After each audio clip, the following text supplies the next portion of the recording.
Hi, I'm Movie Cat, and you are watching Fantastic Crap. Space, the final frontier. Well, actually, it's really not.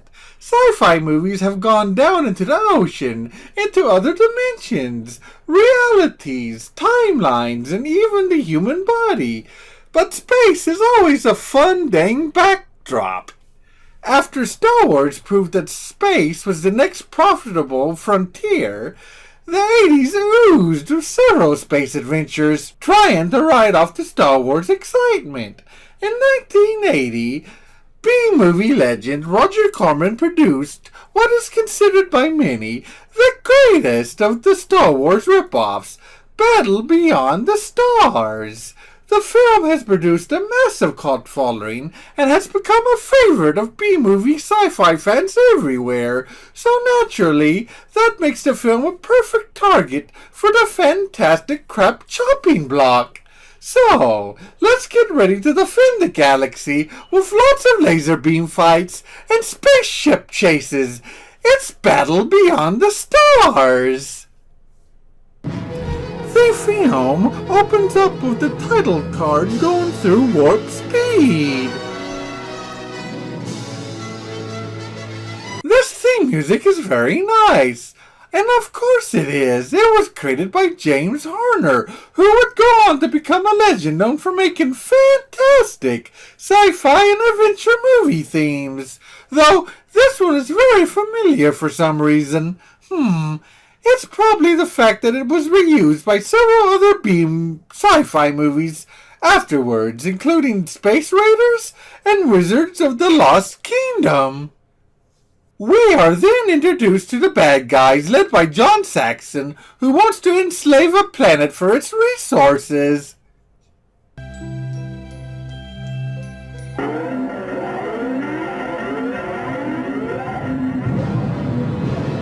Oh, cool! They have the Dark Crystal as an alarm system!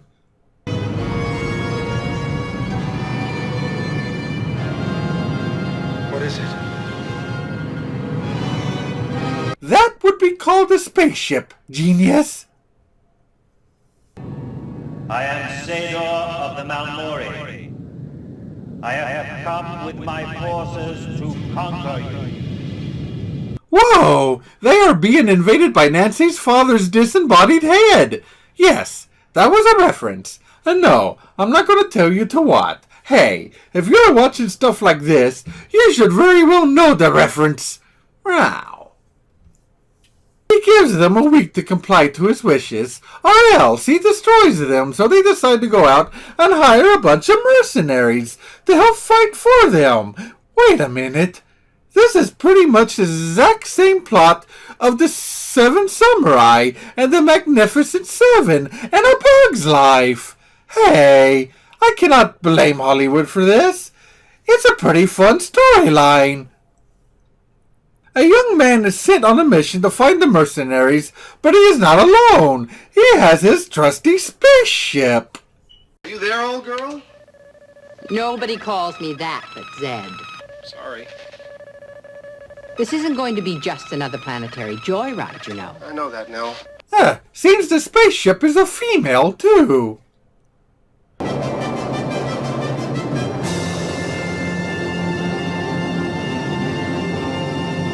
A very well-endowed one as well. Well, at least the crew doesn't have far to go to find milk. Two of the bad guys order to watch the planet seize the kid and attack.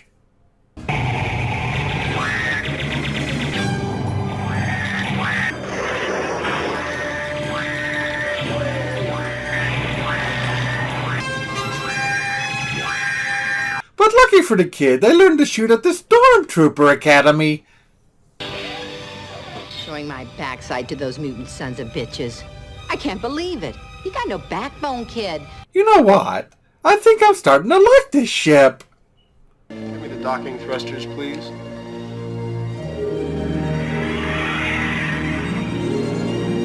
Seriously, who did they model this ship after? Elvira? The boy finds an old scientist who is supposed to give him weapons for the fight, but instead tries to trap him there so that he can breed with the doctor's daughter.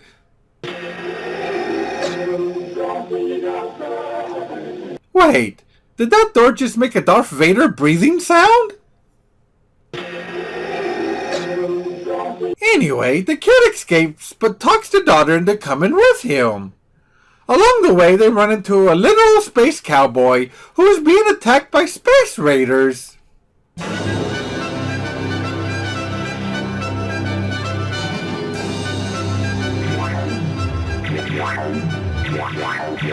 Oh snap!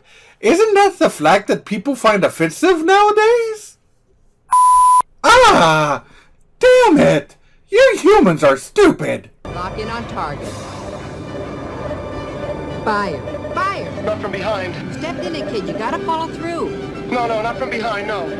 Some people just don't like doggy style. They should try cat style instead. Ow. The space cowboy teams up with the group and they then witness the bad guys take care of a planet that dared to disobey them.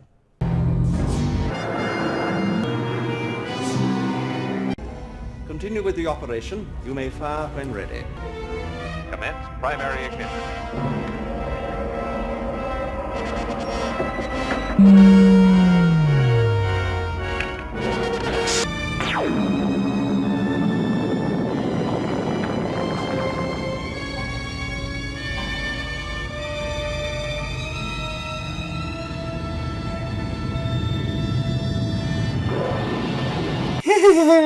I couldn't resist. Going back to the story, it turns out that the cowboy is a weapons smuggler and was bringing weapons to that planet, but now that it's dead, he gives them to the boy, and the boy talks the cowboy into teaching his people how to use them.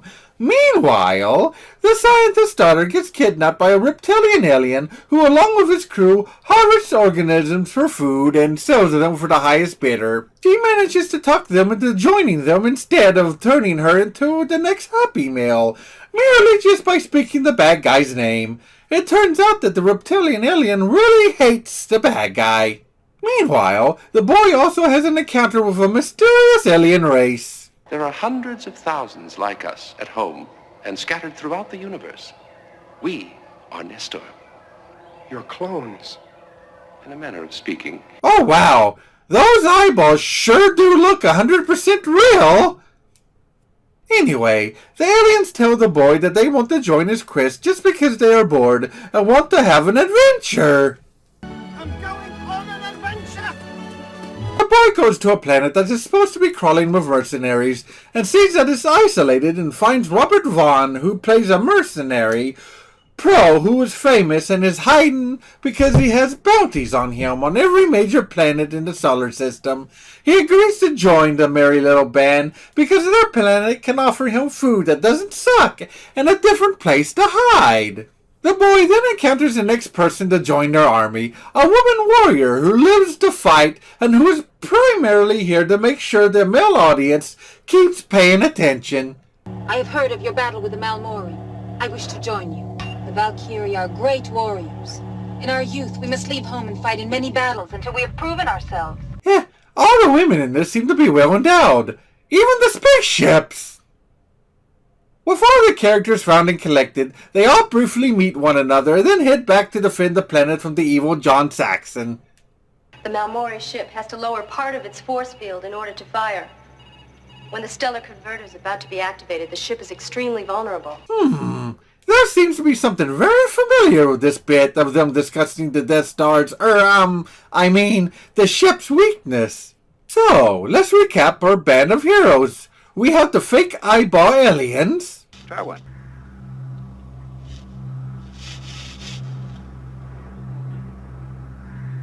Do you like it? There's no dog in this. We have our space cowboy. I've got some more surprises for any visitors. What drink is that? Scotch and soda. We have our shady, not always good loner mercenary. Mister, are you a bad man? That's right. Why? I don't think the way you Akira do. If you think different, you get called back. We have our butt-kicking, tough-as-nails six-pot. I would recharge his capacitors, stimulate his solenoid, tingle, dingle, dangle, prangle his transistors. You know, sex. We have our reptilian scavenger lizard. Lazuli!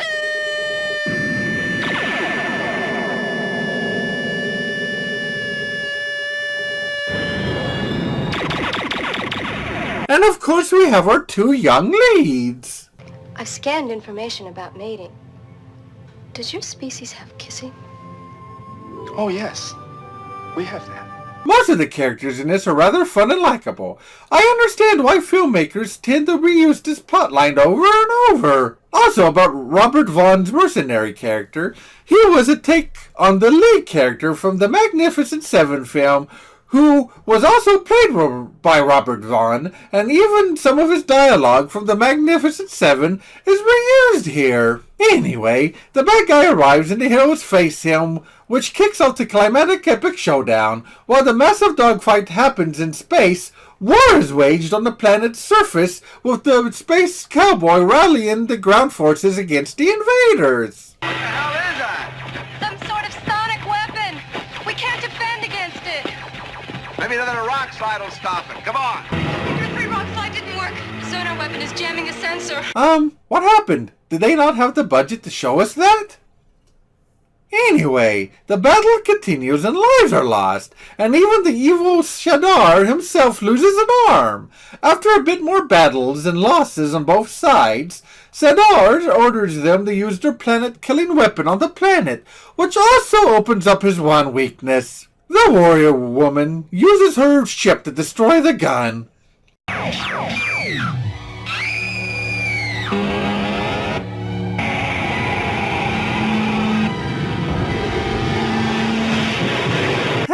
A wild film crew member has appeared. Oh, and here is one of the best and cheesiest lines of the movie. Sador, you son of a bitch. Here I come. This is Space Cowboy from the planet Earth. Beautiful! The boy and his ship are the only ones left, and Sador traps them in a tractor beam. The boy and girl eject, and the ship turns on its self-destruct mechanism and blows itself up right at the right moment, which takes the villainous Sadar out with it.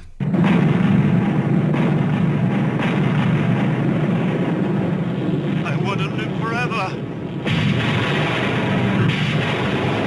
Oh, wow, that was some dumb last words. I hope they put that on his tombstone.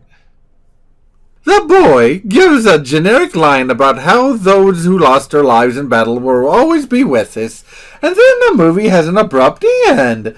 The day is saved and the bad guys are blown up.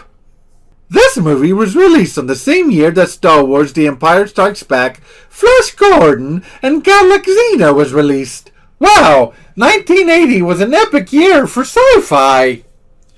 So, that was Battle Beyond the Stars, and in my opinion, it is the king of the B-movie Star Wars clones. It's full of interesting and fun characters, and enjoyable, goofy special effects, and creature makeup. For the time, this is Roger Corman's most expensive film, and it shows. Even though it was a Star Wars wannabe, this was a B-movie with some ambition. I think it deserves the cult following standing that it has. So, if you're ever in the mood for some great sci-fi space odyssey, fantastic crap, you cannot go wrong with Battle Beyond the Stars. Now, I give this movie 8 hairballs out of 10. You can never go wrong with the Magnificent Seven in space. So, that wraps up another episode of Fantastic Crap. Next time, we'll be trading up the silly sci-fi for some comedic witchcraft. But until then, keep supporting those wonderful B-movies. Ow.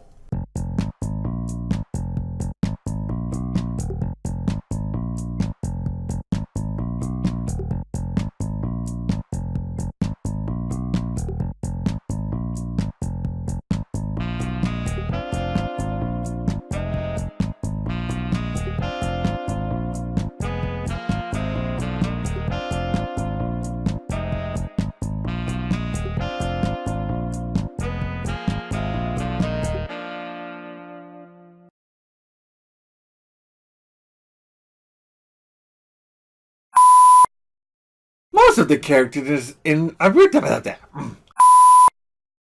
most of the characters in this are rather fun and likable. I understand why filmmaker the Uzis. Did I say the filmmakers had Uzis? What? It was created by James Horner, who would go on to become a legend known for making sci-fi. Oh, I missed a word. Then Sadar traps them in a tractor beam. The boy and girl eject, and the ship turns out. I mean, you mean turns on. And then the movie has an abrupt end. The day is saved, and the Buddha booties. The boy. This movie was Zuzu. Anyway, the battle continues and the lives are lost, and even the evil Jim Shady?